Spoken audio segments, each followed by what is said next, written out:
I guess. I really just want to see a company stop shooting for the stars on a lot of these things. I mean, you and I have had this conversation many times, but I would love to see somebody enter the market and instead of launching with a $2,000 ultra premium, it's going to become your new laptop, it's going to become your new phone, it's going to be the thing that you can't ever separate yourself from headset.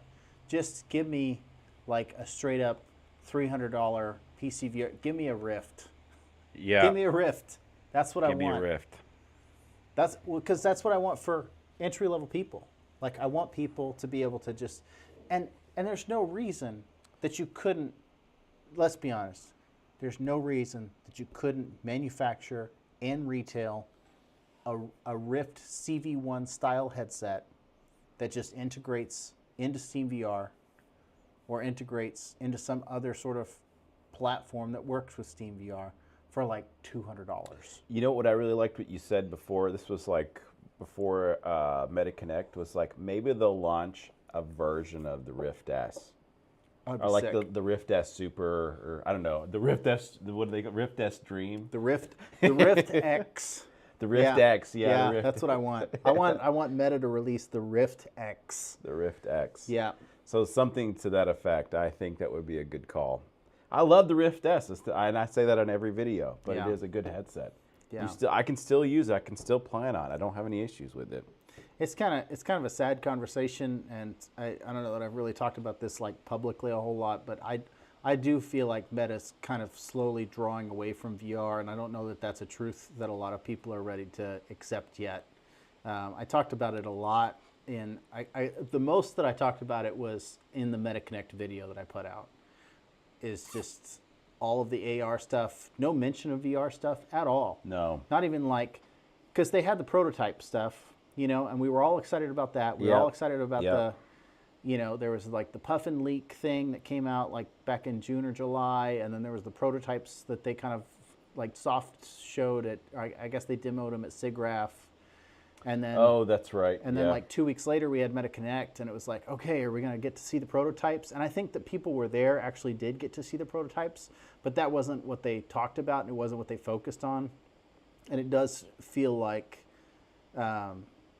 it feels like a real-time pivot that we're getting to watch Meta just kind of shift away, which kind of, tying it back into the Steam frame, is people can be disappointed that the Steam frame didn't come with OLEDs, and it didn't come with this, and it didn't have built-in face tracking. And I mean, I've seen all sorts of complaints and like, oh, it's not going to be $300. Oh, well. And but man, you just got to be happy that there's somebody out there who's putting out a VR headset that's designed for gaming, designed with gamers in mind, that isn't $2,000. Yep. And isn't Meta.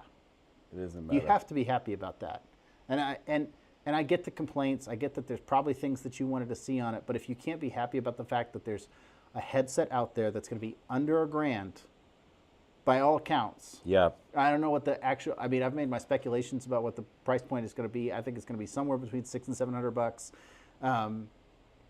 It's going to be under $1,000 for sure, because Steam's or Valve has confirmed that part of it is that it'll be cheaper than the Index, which was $999 retail.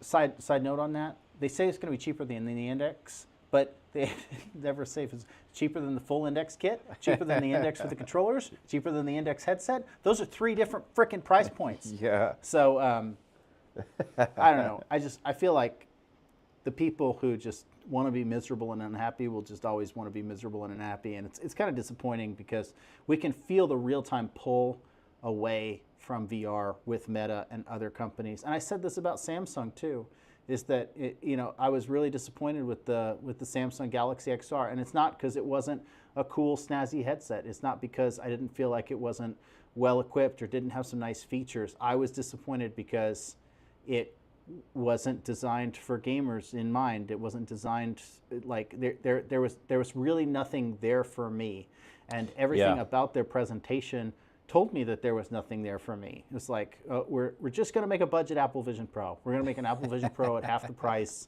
and it's not going to integrate in the Apple ecosystem. It's going to integrate into the Google ecosystem, and you're sitting there going, okay, where's my $600 VR headset that I can play games on?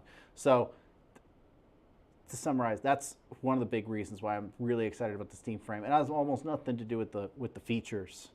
I'm just excited that somebody still believes in VR for gamers. Somebody out there still has their hand in the jar and says, no, we care about this. We want people to be able to play VR games. It matters. We talked about the meta shift and the pivot, but I mean, you have to think about it. If this year a lot of their revenue came from the wearables, why would you not? Why would you not? I would as a business. I'd go, yeah, we're losing money on the VR headsets. Let's shift over to the wearables. The wearables accommodate more people, but it's like you're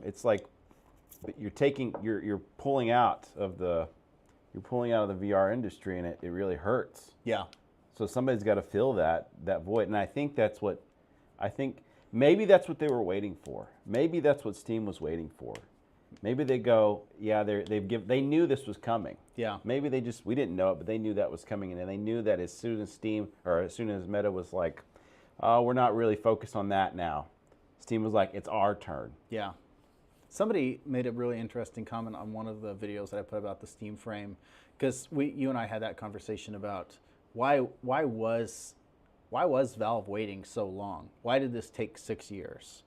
And I've picked up a lot of information from people in the comments, and like one of them is like, well, first and foremost, like Valve is a software company. You know, hardware kind of is secondary. So it, you know, if the hardware takes a long time to come out while they're working and perfecting the software and perfecting things like the Windows overlays and the foveated streaming and all that stuff, then that just is what it is for them. But the second thing is, the prices on those chips, I think I may actually be wrong about in the video that I put out. Oh. Like, because the prices... You were wrong? I was wrong. Yeah, the prices on the chips, the Snapdragon 8 Gen 3 chip. Yeah, I can't remember what exactly I quoted it at. I feel like I remember when I was doing my research, like the phones and the tablets that were using it, it was like a $200 range in the bill of materials, like $180 to $200, and that's kind of what I used in the video.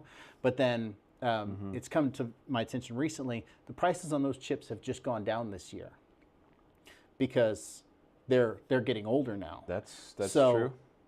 Valve has kind of designed their whole system around this chip that is now significantly cheaper than it was a year ago, and maybe that's why, maybe the price drop in a lot of their hardware is why they finally decided to push it out and go into production.